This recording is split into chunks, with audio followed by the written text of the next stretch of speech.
Les pièces que je suis en train de travailler en ce moment partent d'un texte que j'ai écrit et que j'ai continué à écrire autour d'un personnage qui vit dans une ville et qui, à un moment, prend un taxi, mais pendant une heure de pointe. Donc, en fait, il y a une différence de vitesse entre ce qui se passe dans la voiture et ce qui se passe en dehors de la voiture.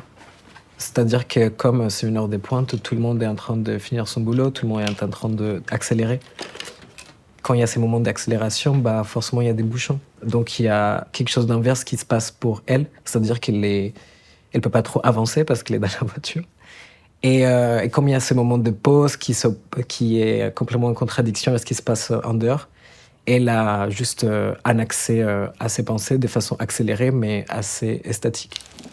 Et dans le taxi, un peu dans son flux de pensée, elle arrive à se rendre compte en fait qu'elle peut se réécrire elle-même.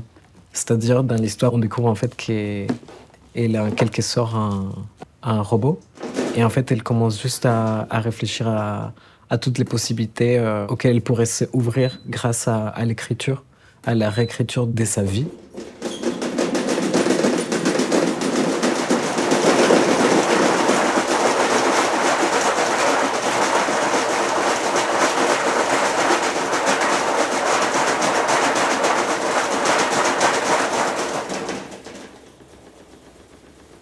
C'est des pièces qui correspondent en général à la façon dans laquelle je travaille, c'est-à-dire des objets plus ou moins sculpturaux que je fais à partir des objets que je trouve dans la rue, principalement. Et ensuite, ce que je fais, c'est manipuler ces objets, essayer de trouver en fait des façons de les faire vivre ensemble. En général, c'est assez textuel, c'est-à-dire j'ai écrit ces histoires, mais en même temps, la façon dans laquelle je manipule les objets, c'est comme si j'étais aussi en train de faire des phrases. Par rapport à la performance, c'est pareil, c'est parfois donner un corps dans un espace qui vient d'un texte. Et parfois, je découpe un peu enfin, je l'imprime et je le découpe. Il y a quelques phrases que j'insère. Ça me sert à moi, juste de travailler. C'est pas forcément quelque chose que je donne à quelqu'un ou à un visiteur ou quelqu'un qui regarde mon travail.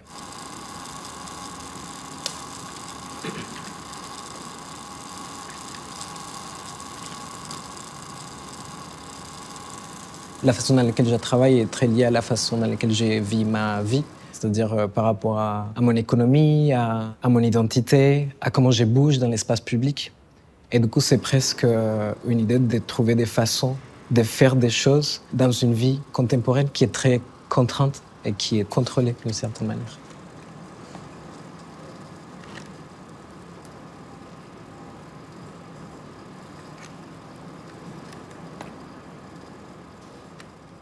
Dans ce que je présente, et de toute façon, les symboles qui sont à l'intérieur des objets que je manipule, c'est des symboles souvent qui font appel au système dans lequel on vit, c'est-à-dire un système qui est capitaliste et qui se base sur le changement de la valeur. Et ce qui fait changer la valeur par rapport aux objets, par rapport à tout. Mais je pense que au centre, ce qui m'intéresse, c'est comprendre quelles sont les différentes manières dans lesquelles on donne et on enlève de la valeur. Je pense que ce qui m'intéresse le plus, c'est une idée très large de ce qui est une technologie, c'est-à-dire comment on organise certains aspects de la vie en fait pour qu'ils marchent d'une certaine manière. Et par exemple, je considère que l'architecture est une technologie, que le langage est une technologie, que la notion du corps, du genre, c'est des choses qui sont technologiques. La façon dans laquelle, bien sûr, aussi on produit des objets est technologique. Les pièces se font petit à petit, on va dire. C'est des assemblages qui, j'essaye des trucs, après j'échange. C'est des poèmes, des personnages, des corps, mais c'est aussi quelque part des machines. Et souvent, je considère que le système de communication le plus efficace, c'est l'humour.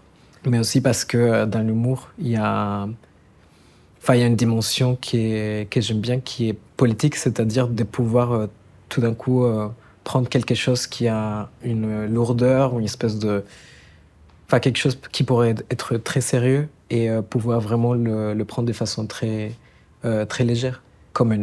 Dans une blague ou avec des éléments comme ça, tout d'un coup, on peut considérer cette chose d'une façon complètement différente.